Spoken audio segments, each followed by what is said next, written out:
Joel M Plaza, une salle polyvalente idéale pour vos manifestations. Mariage, conférences, dîner spécial, concerts et autres, Joel M Plaza répond à toutes vos attentes. Nous mettons à votre disposition un service traiteur, des protocoles, des robes de mariée à vendre ou à louer,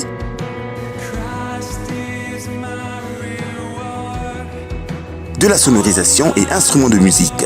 Plus de tracasseries pour trouver une salle qui convient à votre événement. Une seule adresse, rendez-vous chez Joel M Plaza.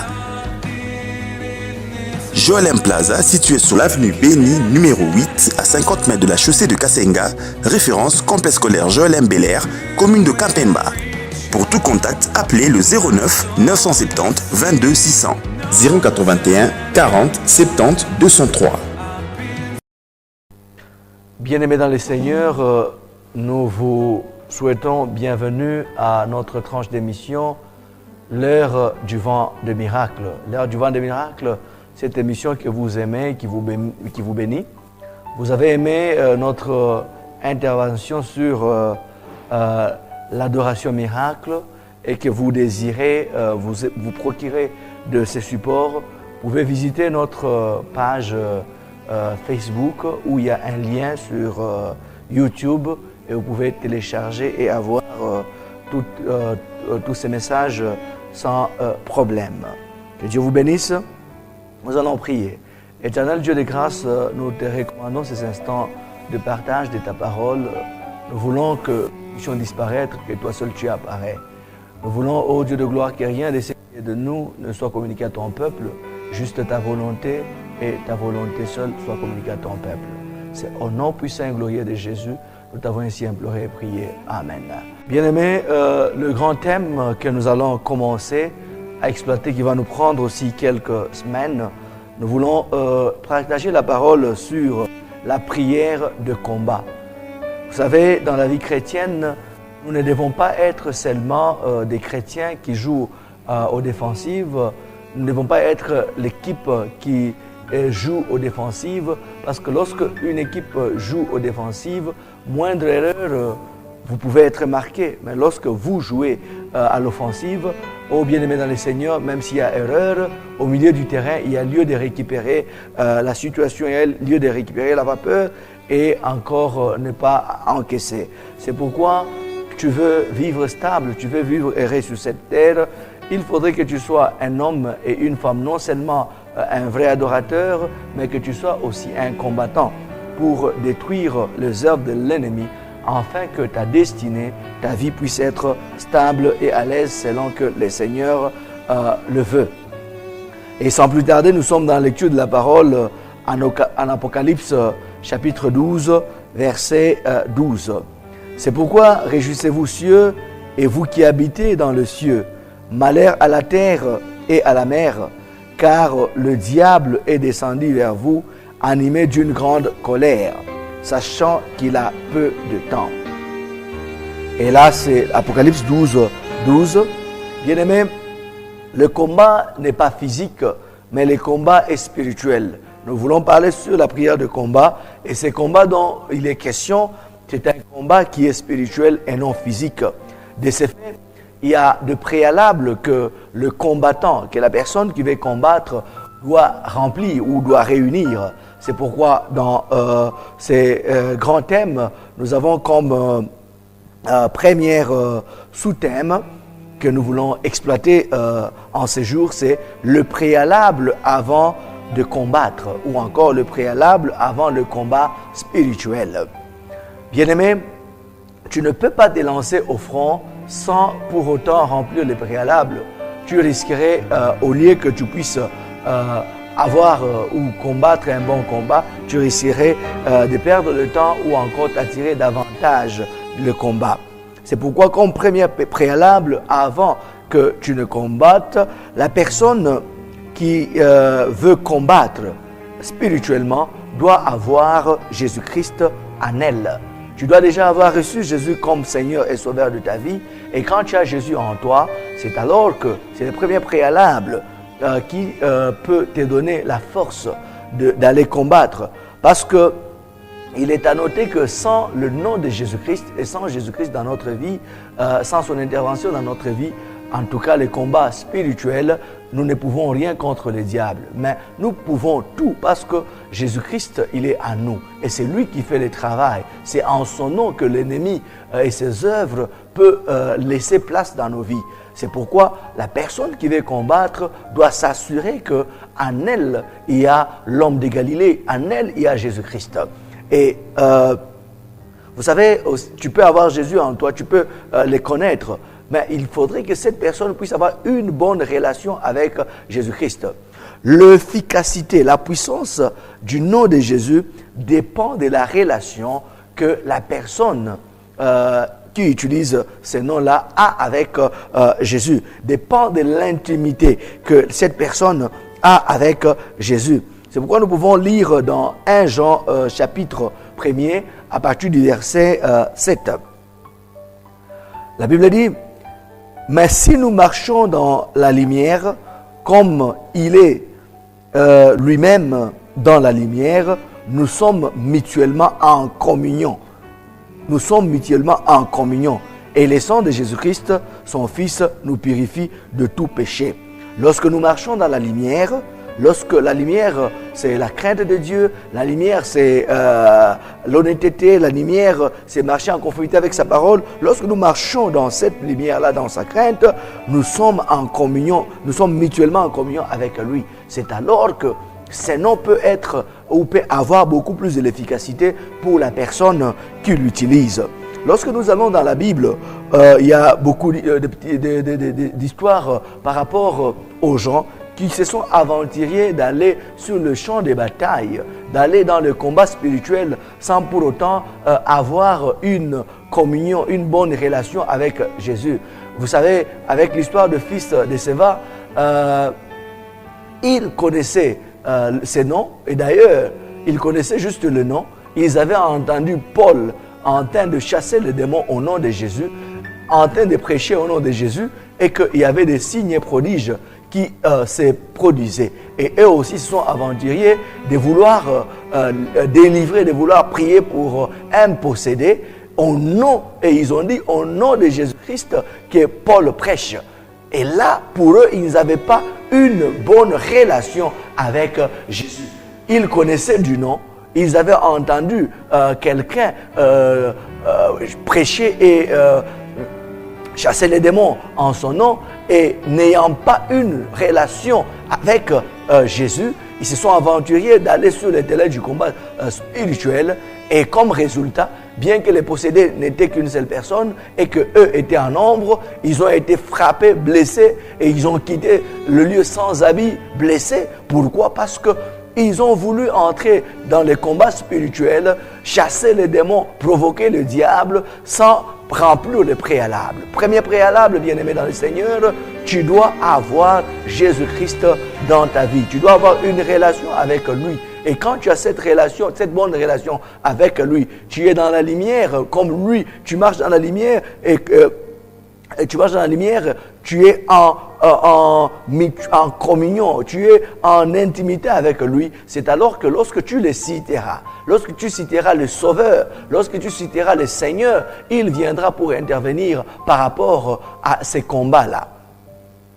Et deuxième de préalable que nous devons remplir lorsque nous voulons aller dans le combat spirituel, la personne qui doit combattre spirituellement, bien qu'il a Jésus-Christ dans sa vie, il doit aussi se purifier.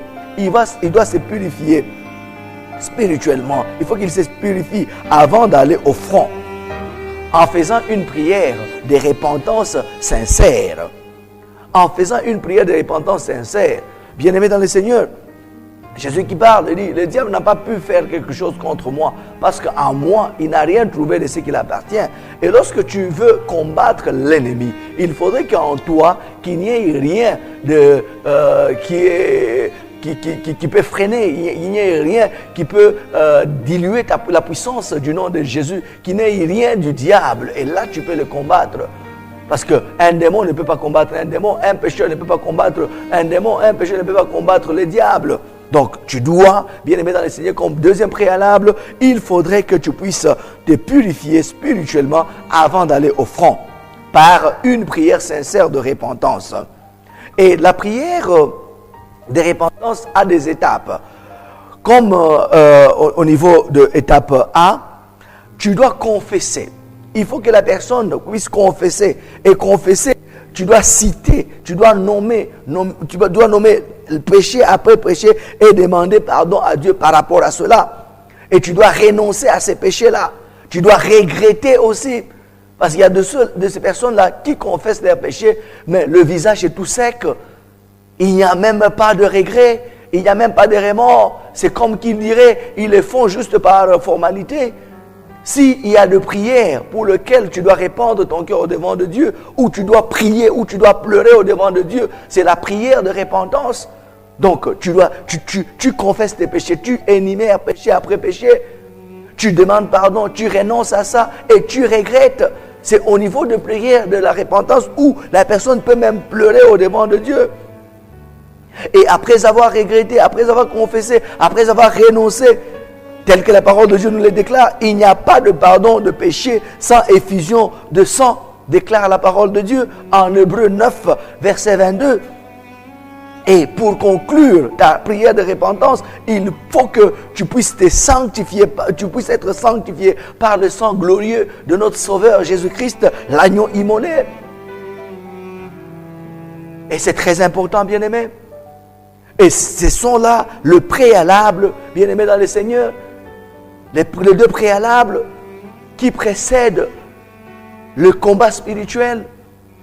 Et dans 1 Jean chapitre 1er, verset 7 que nous avons lu par rapport à la communion, à la relation dont le combattant doit avoir avec Jésus, il y a aussi une autre dimension par rapport à la sanctification, à la purification du péché, tel que écrit dans Hébreux 9, verset 22, où il est écrit, il n'y a pas de pardon de péché sans effusion de sang.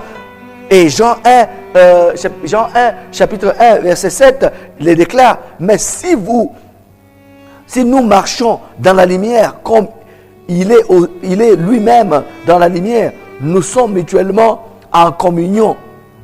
Et le sang de Jésus, son Fils, nous purifie de tout péché. Donc tu dois te purifier. Parce que c'est ce sang-là qui est capable de te purifier, de te laver, de te rendre digne et de se présenter au devant de Dieu, et de te rendre aussi puissant, de se présenter au devant de l'ennemi ou au devant de ses œuvres, ou au devant des démons ou au devant de sorciers, afin de combattre leurs œuvres. Et troisième préalable que la personne doit remplir avant de s'engager dans le combat spirituel. La personne doit chasser l'esprit de culpabilité. Il faudrait que cette personne chasse l'esprit de culpabilité. Souvent, le diable utilise cet esprit de culpabilité pour affaiblir les chrétiens lorsqu'il veut se mettre sur le champ du combat spirituel. Il fait visiter dans la mémoire, dans le pensée du combattant ses péchés déjà confessés, comme pour lui dire que tu n'es pas digne, pour lui dire que tu es pécheur aussi, tu n'es pas digne de me combattre. Tu n'es pas digne de dégager le feu. Et là, la culpabilité fragilise le combattant. Ça fait qu'il ne puisse pas dégager facilement le feu. Et c'est pourquoi, bien-aimé dans le Seigneur, si tu as déjà demandé pardon, tu dois croire que le Seigneur t'a déjà pardonné. Et la culpabilité, c'est par rapport au péché que tu as déjà demandé pardon, et que l'ennemi cherche à te le faire visiter dans ton esprit, dans tes pensées. Mais il peut t'arriver aussi que le Saint-Esprit te rappelle sur un péché que tu n'as pas confessé. Là, c'est le Saint-Esprit qui t'aide. Mais la culpabilité, c'est lorsque l'ennemi vient te rappeler certaines choses auquel tu as déjà confessé, et pour juste t'affaiblir, ta puissance spirituelle. Et tu as besoin de ta puissance spirituelle pour mieux combattre. Et 1 Jean toujours, 1 Jean chapitre 1er, là nous allons au verset 9, il est écrit, si nous confessons nos péchés, il est fidèle et juste pour nous les pardonner et pour nous purifier de toute iniquité. Et nous devons croire à cela. Il est fidèle et juste pour nous les pardonner. Il ne peut pas encore nous faire revenir dans ces images-là. Là, c'est le diable qui veut assez que tu puisses te culpabiliser, afin que tu n'aies pas la force.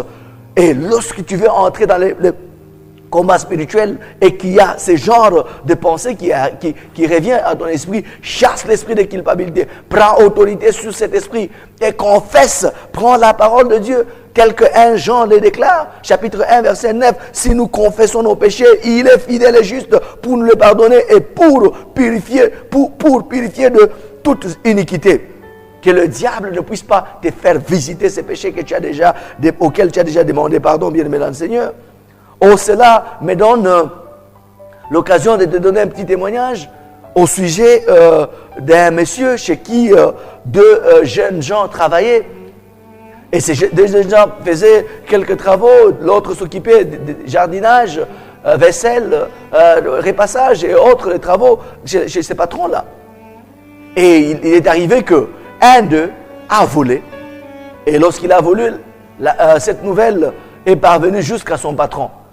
Et cela l'a coûté qu'il a perdu son emploi. Il a été chassé de l'emploi à cause de ces vols-là.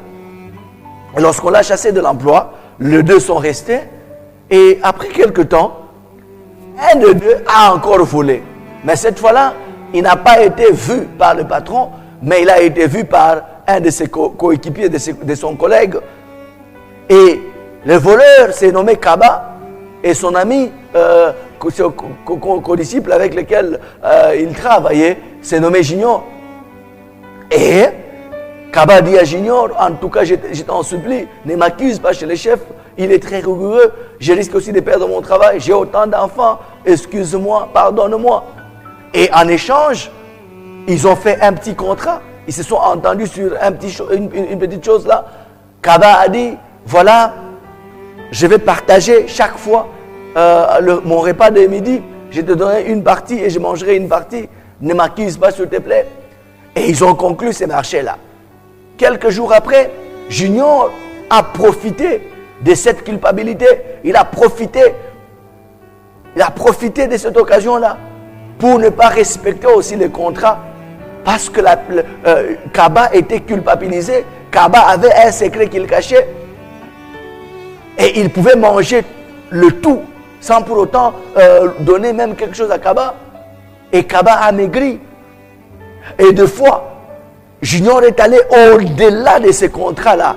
Les contrats stipulaient que c'est juste une partie de la nourriture que Junior devait manger pour garder les secrets de ces vols-là, ne pas révéler le vol au patron, parce que Kaba craignait qu'il puisse perdre son emploi. Et Kaba s'est rendu esclave de Junior. Et il a maigri. Et deux fois, Junior est allé même au-delà du contrat. Il a commencé à donner ses tâches de travaux à Kaba. Il pouvait se mettre là comme un chef. Et ce n'est que Kaba qui travaillait. Et lorsque le chef venait pour demander, oh Kaba, comment tu t'es mis? Est-ce que tu as déjà terminé le travail? Il disait, oui, j'ai déjà terminé. Demandait même à Junior. Et Junior était affaibli parce qu'il avait un secret en lui qu'il gardait et qu'il était culpabilisé. Il craignait qu'on puisse l'accuser. Et bien que ça les rongeait, bien que ça les faisait souffrir, quand il voulait comme tutuber, comme douter, comme résister, son ami Junior qui gardait les secrets faisait seulement le doigt comme ça pour dire, souviens-toi du poulet que tu as volé, parce que c'était le poulet qu'il avait volé, souviens-toi du poulet. Quand il fait seulement le doigt comme ça, et Kaba pense au poulet qu'il avait volé et au secret. Il en avait marre, il était fatigué, il n'avait plus d'épée. Un jour, Kaba a pris le courage, il est allé vers le patron, il a avoué ses vols. Il a dit, patron, tu es un homme du bien, tu nous donnes tu nous donnes dans des occasions de fête, tu nous rémunères bien. et je t'ai fait du mal, je n'aimerais pas garder ce poids dans mon cœur. Tellement que tu nous fais du bien, je viens auprès de toi demander pardon. Il s'est agenouillé là, demander pardon à son patron. Et le patron a dit, en tout cas, tu es courageux. Tu as avoué un péché que moi je ne connaissais pas. Tu as avoué ces fautes que je ne connaissais pas. En tout cas, les communs des mortels disent, une faute avouée est à moitié pardonnée. Moi je te pardonne totalement. Et il était pardonné. Quelque temps après, la nourriture est venue. Et Junior a voulu encore mater Kaba. Il a pris la nourriture. Kaba a résisté. Il a eu le courage de résister parce qu'il avait déjà avoué ses fautes au devant de son patron. Et le patron est venu, surprenant Junior en train de faire autre chose. Il dit, mais est-ce que tu ne travailles pas? Il dit, non, patron, j'ai déjà terminé mon travail. Et demandait même à Kaba. On demande à Kaba. Kaba dit, non, il n'a pas encore terminé. Et de l'autre côté, Junior fait le geste de rappeler à Kaba le poulet. Et Kaba persiste, il dit, non, il n'a pas encore terminé, patron. Il n'a pas encore terminé, il n'a rien fait. Et de l'autre côté, Junior fait encore la main comme ça, il dit, je vais dire. Dis. Et il a dit au patron, il dit, oh patron, tel jour, Kaba avait volé le poulet. Ainsi de suite. Et c'était trop tard. Et le patron se tourne vers Junior et dit, Junior, tu as encore volé? Il dit, non, patron, c'est ce que j'avais avoué. Oh, bien-aimé dans le Seigneur, nous avons le patron des patrons, Jésus-Christ de Nazareth. Lorsque tu as déjà dégagé ton cœur, lorsque tu as déjà répandu ton cœur en repentance au devant de lui, aucun ennemi, aucun diable n'a le droit de venir te culpabiliser pour te dire que tu n'es pas digne, pour t'affaiblir. Oh bien-aimé dans le Seigneur, il est fidèle et juste pour nous pardonner. Et c'est pourquoi tu dois prendre autorité sur l'esprit de culpabilité. Kaba a eu le courage de résister à Junior parce qu'il avait déjà avoué ses fautes à son patron. Et nous avons le courage de résister au diable parce que nous avons déjà avoué nos péchés, nous avons déjà confessé nos péchés au devant du patron des patrons, au devant du patron suprême, Jésus-Christ de Nazareth.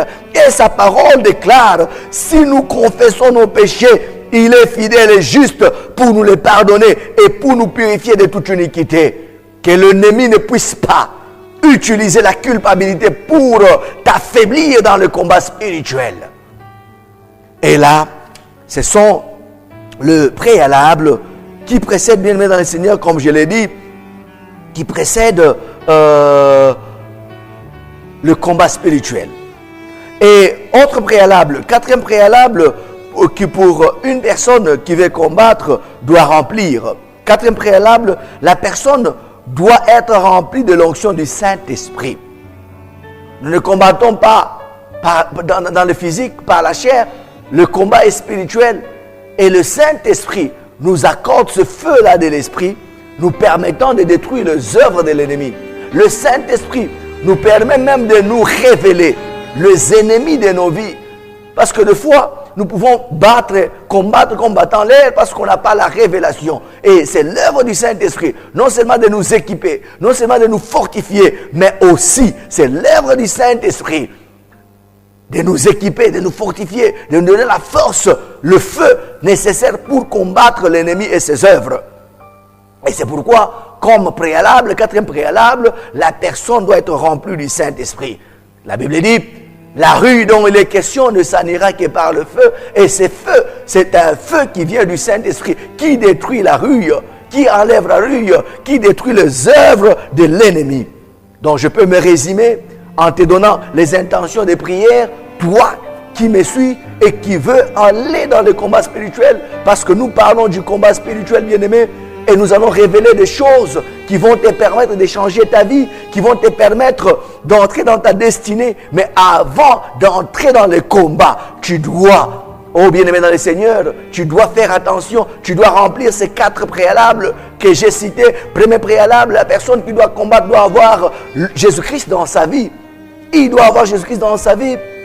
Parce que nous ne pouvons rien contre le diable sans le grand nom de Jésus, sans Jésus-Christ dans notre vie. Et de deux, cette personne qui veut combattre, il faudrait que cette personne puisse se se purifier, puisse se sanctifier, puisse se purifier spirituellement.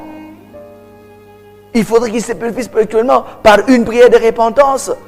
Et troisième préalable, il faudrait que cette personne puisse chasser l'esprit de culpabilité, croire qu'il est déjà pardonné, croire que Dieu est fidèle et juste pour nous pardonner. Et quatrième préalable, il faudrait que cette personne puisse être remplie du feu du Saint-Esprit, puisse être remplie du Saint-Esprit, parce que ce n'est ni par ta force, ni par ton pouvoir, c'est par l'Esprit de Dieu que tu peux combattre les œuvres de l'ennemi, que tu peux combattre l'ennemi et ses acolytes et ses œuvres.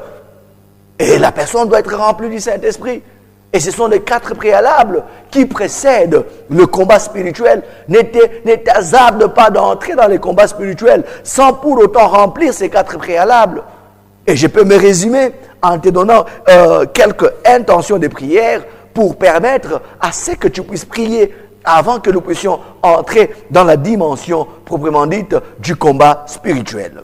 Première requête, confesse tes péchés en les énumérant l'un après l'autre. Demande pardon pour chacun et renonce à ses péchés et regrette même et invoque le sang de Jésus-Christ pour te sanctifier, car il n'y a pas de pardon de péché sans effusion du sang. Et autre requête, demande au Seigneur de te remplir de son esprit, que la plénitude de l'onction du Saint-Esprit puisse être accordé au nom de Jésus, que le feu du Saint-Esprit puisse être accordé au nom de Jésus-Christ. Bien-aimés dans le Seigneur, la mission évangélique Vent des miracles, MEVEM en sigle, vous convie à adorer avec elle chaque dimanche de 8h à 11h30. En semaine, mardi, mercredi de 16h30 à 19h.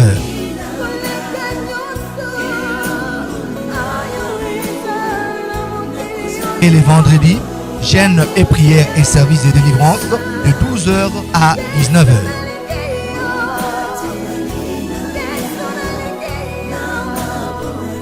Église MEVEM centrale, chaussée de Kasenga, arrêt Bel Air Grand, référence en face de la station Petro Peuple, avec le couple pasteur Laurence et Joël Moujiga.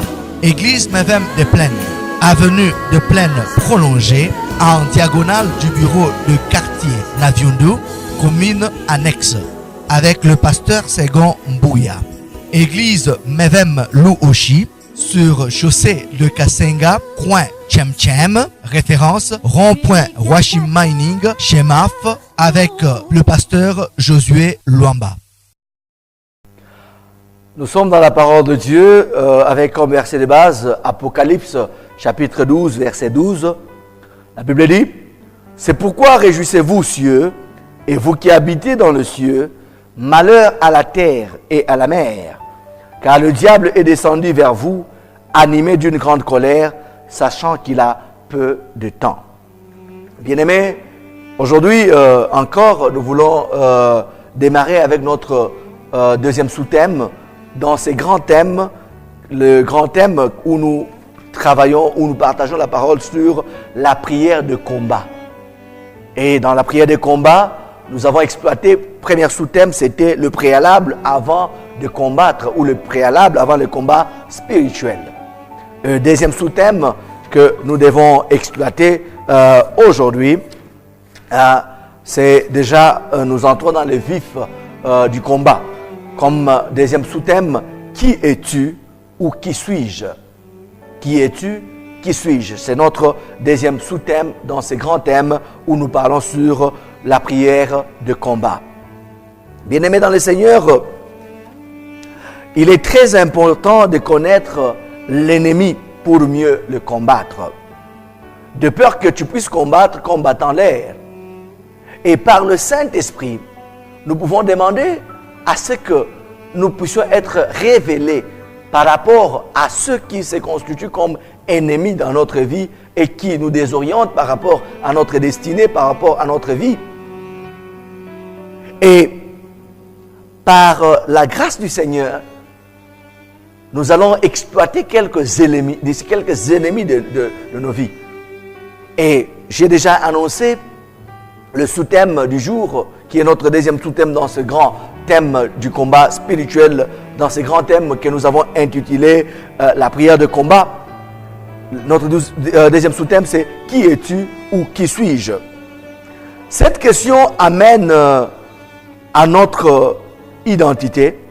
Cette question nous amène, lorsqu'elle est posée, ça veut beaucoup plus demander l'identité de la personne, parce qu'on te demande qui es-tu, tu peux dire que je suis tel, tu donnes le nom, et en premier lieu, on donne le nom, et en deuxième lieu, on peut donner ce qu'on fait dans la vie. Mais le plus grand des éléments de l'identité d'une personne, c'est le nom. Et le nom, c'est un élément qui peut se constituer en un ennemi majeur de la vie d'un homme. Il peut désorienter l'homme. Il peut faire vivre la personne qui la possède une vie de blocage, une vie de limite, une vie de souffrance, bref, une vie d'enfer. Le nom, c'est un ennemi qui est collé à nous.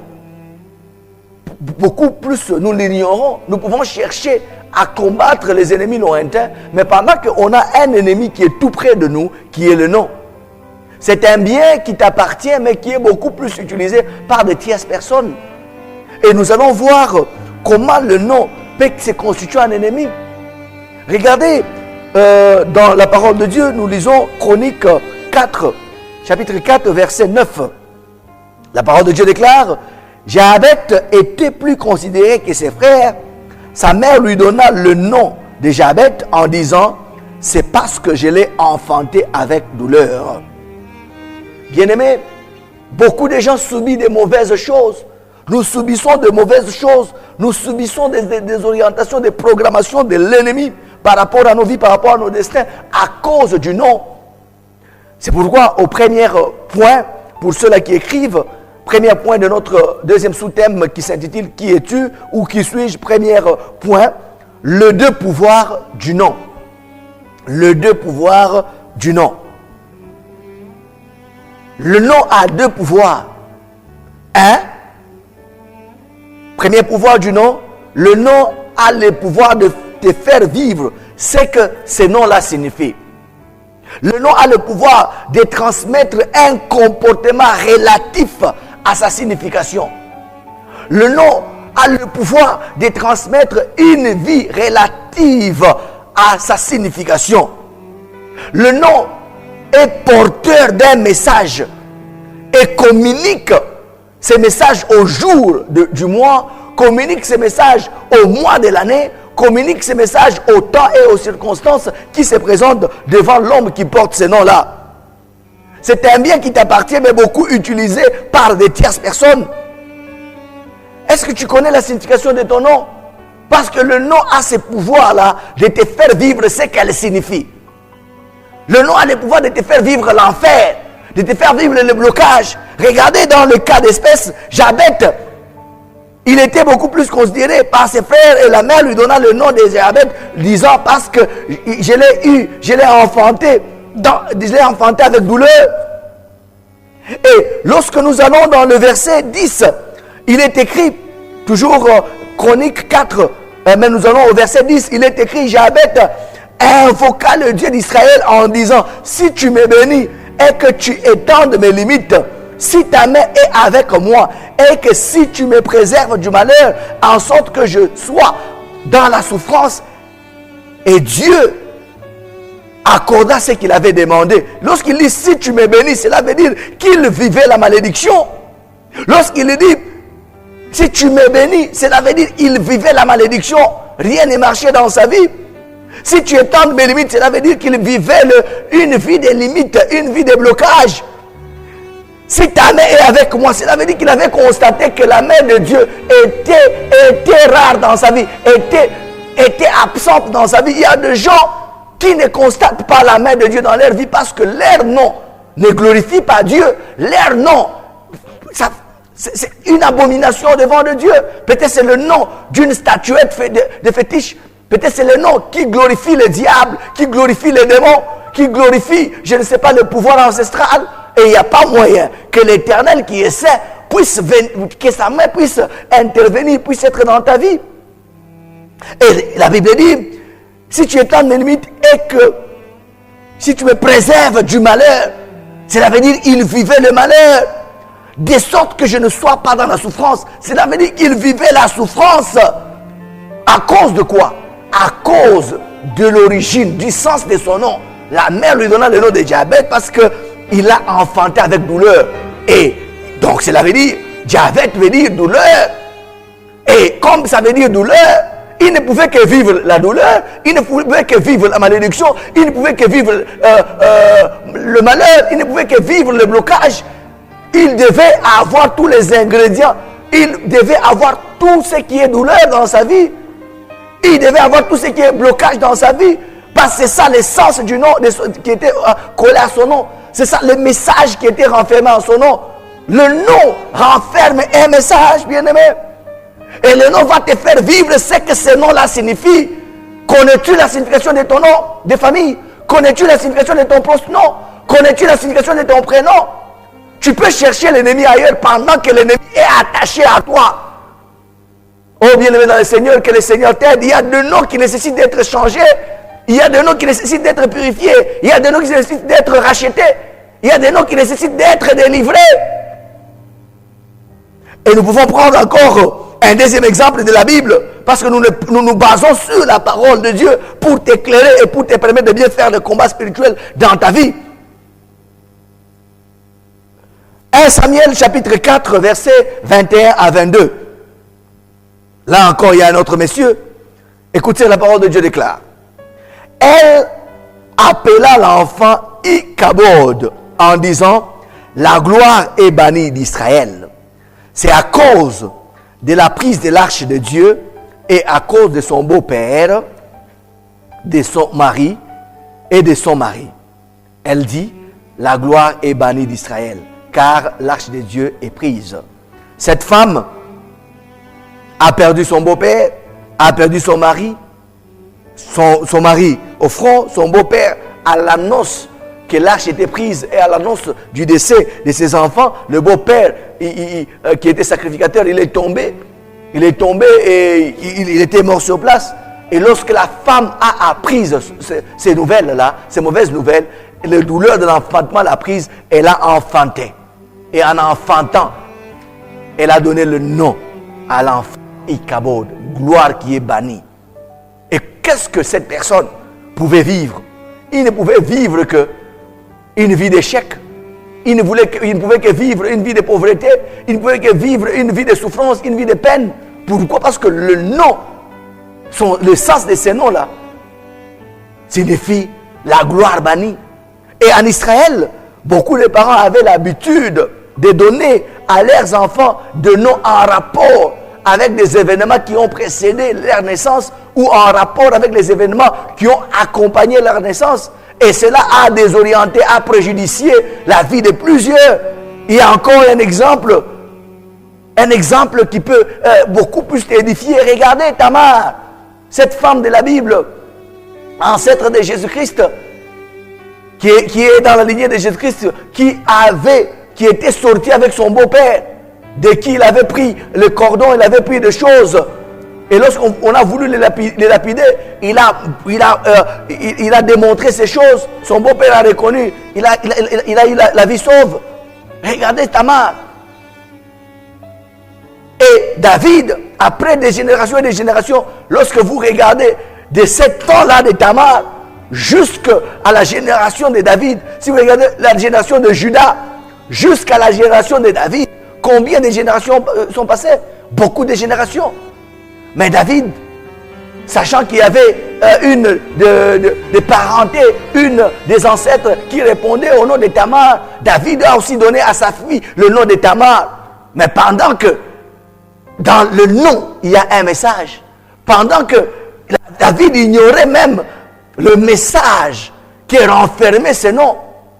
Tamar qui avait fait l'inceste, le message renfermait, le nom renfermait l'immoralité, le nom renfermait la perfection sexuelle, le nom renfermait toutes ces mauvaises choses, l'inceste. Et la fille de Tamar qui portait ce nom, sur son visage, il y avait une beauté, il y avait un message de séduction qu'elle annonçait. Et vous connaissez l'histoire. Elle a été voulue, elle a été piégée par son propre frère qui l'a violée. Elle a séduit son propre frère parce que son visage renfermait un message et ce message était dans son nom. Elle a pu séduire son propre frère. Et le frère a fait les malades, les faux malades. Et quand sa soeur est venue vers lui, il a eu à violer sa soeur. Et les autres enfants de David, qui étaient de la même famille que Tamar, qui a été victime du viol, se sont vengés en faisant aussi un semblant de festin après quelques années. Et ils se sont vengés pour le viol de leur soeur. Et ils se sont tués. Le message qui est dans le nom a fait même des dégâts où le propre frère a violé sa soeur, où le propre frère ont tué leur frère, leur propre frère, ont versé le sang à cause d'un message qui est dans le nom. Bien aimé, c'est pourquoi ne donne pas le nom pour donner à tes enfants. Gloire soit rendue à Dieu, parce que aujourd'hui, les chrétiens, ils sont éveillés, ils donnent des beaux prénoms, Genovique, Christovique, ceci, cela, ils composent des noms. Éternel mon berger, Éternel m'a gardé, ainsi de suite, c'est bien. Mais il y a encore de nos noms africains qui renferment des messages horribles, qui renferment des choses qui peuvent désorienter toute une vie, qui peut se constituer un ennemi par rapport à une personne. Et tu dois connaître ce que ton nom signifie pour mieux combattre. Peut-être tu n'as pas eu le choix quand tu étais enfant. On t'a donné ces noms-là. Mais maintenant que tu es chrétien, maintenant que tu écoutes ces messages, il y a lieu que tu puisses racheter ton nom. Il y a lieu que tu puisses la délivrer. Il y a lieu que tu puisses invoquer l'Éternel comme l'a fait Jabet pour qu'il puisse délivrer ton nom et changer les choses dans ta vie. Sinon, bien-aimé, tu vas chercher ailleurs pendant que l'ennemi est collé à ta vie. Oh, bien-aimé, il y a de noms qui nécessitent d'être changés. Et aussi en Afrique, et partout dans le monde, et surtout en Afrique. Souvent les parents africains et même européens, ils ont donné le nom à leurs enfants par rapport aux acteurs de films, des séries de films de leur époque. Il y a des années où il y avait des films d'Alain Delon qui passaient à la télé, et beaucoup des enfants de cette génération ont eu le nom de Alain, en se référant à Alain Delon. Et il y avait aussi le temps où il y avait la publicité de Tonton Skoll, Tembeye, où il y avait l'orchestre Tembele qui était jazz, un Tonton Skoll qui apparaît et qui chante bien. Il y a beaucoup de parents qui ont donné à leurs enfants le nom de Tonton, en se référant à Tonton Skoll.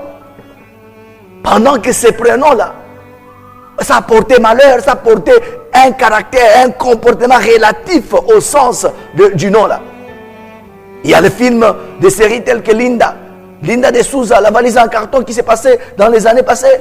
Il y a de cette époque-là, les Linda, à cause de Linda de Souza. Il y a de ceux-là aussi qui ont donné le nom des célébrités de leur époque, tels que de Pompidou, parce qu'il y avait un président Pompidou, Mitterrand, Kennedy.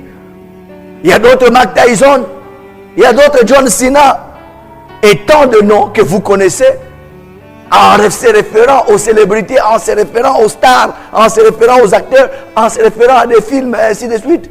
Le nom ne se donne pas comme ça, bien-aimé. C'est quelque chose de très important.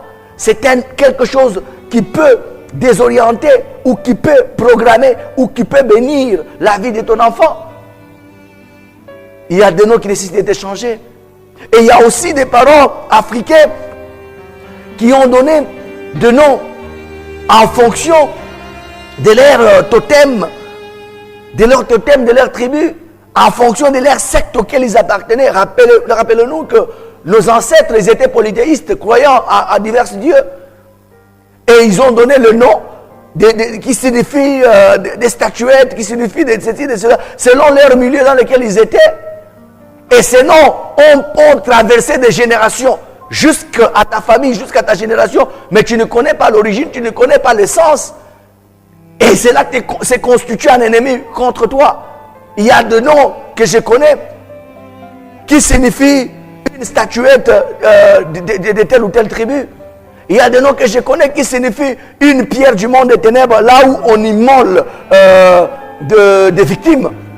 Et lorsque tu as ce genre de noms, qu'est-ce que tu veux? Comment tu veux que la main de Dieu soit sur toi? La main de Dieu n'était pas sur Jahabet parce que son nom signifiait douleur, signifiait autre chose. Et il y a des noms qui sont purs, qui glorifient des démons, qui glorifient des puissances occultes, qui glorifient la sorcellerie. Et comment est-ce que tu veux qu'un Dieu saint puisse t'écouter lorsque tu lèves le main pendant que ces noms-là est là? Oh Dieu, il y a des noms qui nécessitent d'être purifiés, d'être délivrés. Cherche à connaître la révélation, le sens de ton nom et fais comme Jahabet, afin que le Seigneur t'écoute et qu'il change. Bien-aimé dans le Seigneur, l'ignorance est le pire ennemi de l'homme. Le diable en profite pour détruire l'homme. 1 Pierre 5, verset 8, la Bible dit, soyez sobres, veillez, car votre ennemi, le diable, votre adversaire, le diable, rôde autour de vous, cherchant qui dévorer. Et pour lui, toute occasion est bonne. Que tu sois ignorant ou pas, lui, il profite de cette ignorance pour bien t'assiéger et pour bien combattre ta famille. Parce que travailler pour le diable, c'est détruire, égorger, tuer. Et il détruit ton travail, il détruit ta vie. Et c'est ça, travailler pour lui, il est ennemi de Dieu, ennemi des hommes. Connais-tu la signification de ton nom, bien-aimé? Est-ce que tu connais le sens de ton nom? Parce qu'il n'est pas normal un parent puisse donner à son enfant le nom de Mashimabi, Damumoubaï. Un sang qui est mauvais, un sang qui est maudit. Non, il n'est pas normal. Peut-être tu l'as donné par ignorance. Tu l'as donné parce qu'il y a un nom qu'il avait supporté qui répondait à ce nom. Le nom ne se donne pas par reconnaissance, se donne par révélation. Le nom détermine tout un avenir d'un enfant. Oh, bien-aimé dans le Seigneur.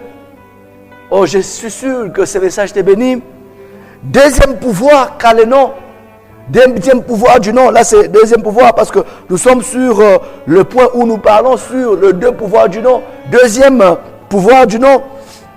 Le nom a le pouvoir de te faire vivre ce que l'homonyme a vécu. Bien-aimé, durant notre ministère, nous avons eu à délivrer beaucoup de gens, beaucoup de personnes qui ont eu des maladies, qui ont eu des divers problèmes, tout simplement parce que l'homonyme avait ce même problème, qui ont eu le même nombre d'enfants parce que l'homonyme aussi avait le même problème. Et le nom véhicule le caractère, les choses qui sont dans l'homonyme. Ça véhicule la vie de l'homonyme. Et tu vas voir même d'autres parents qui se réjouissent, disent, ah, c'est comme ça. En tout cas, même ses yeux, même cette maladie, même les boutons, il a tout de son homonyme. Ça ne fait pas plaisir, bien-aimé.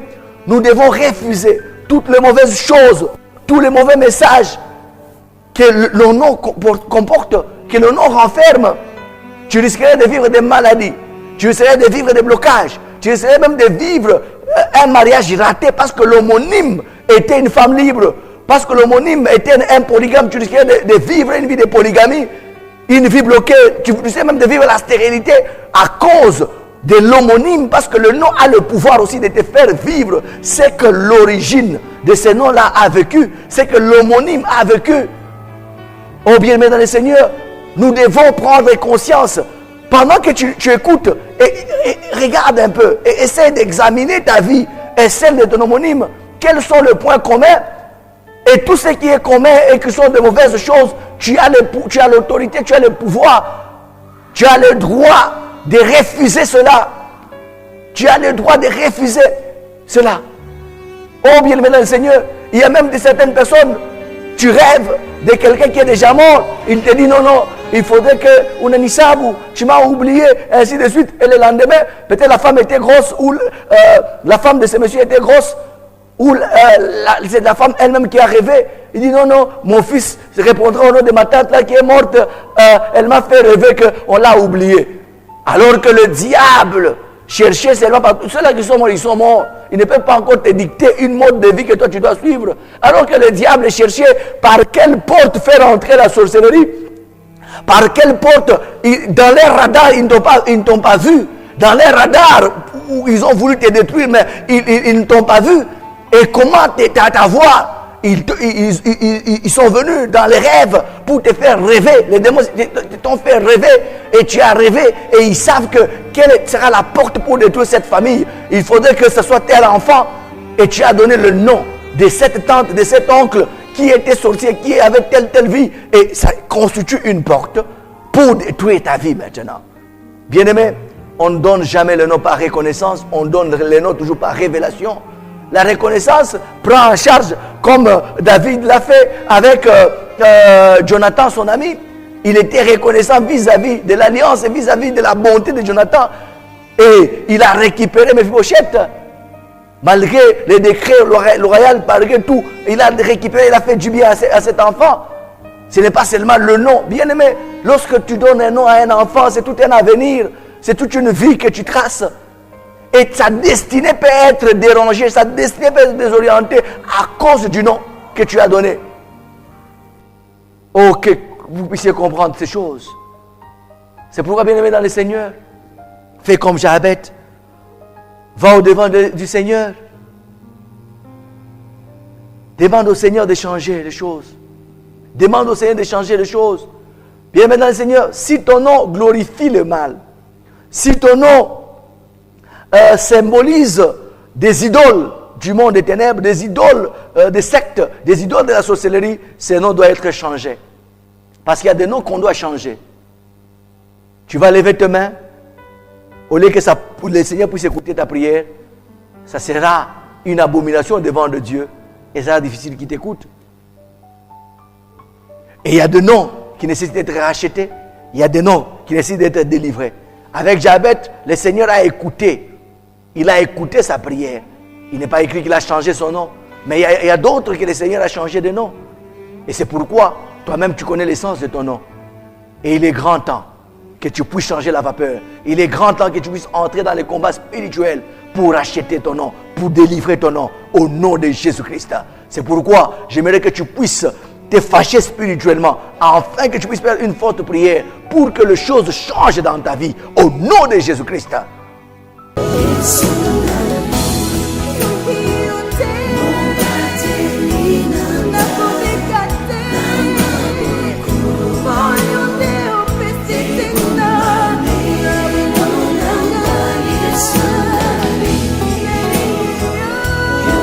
So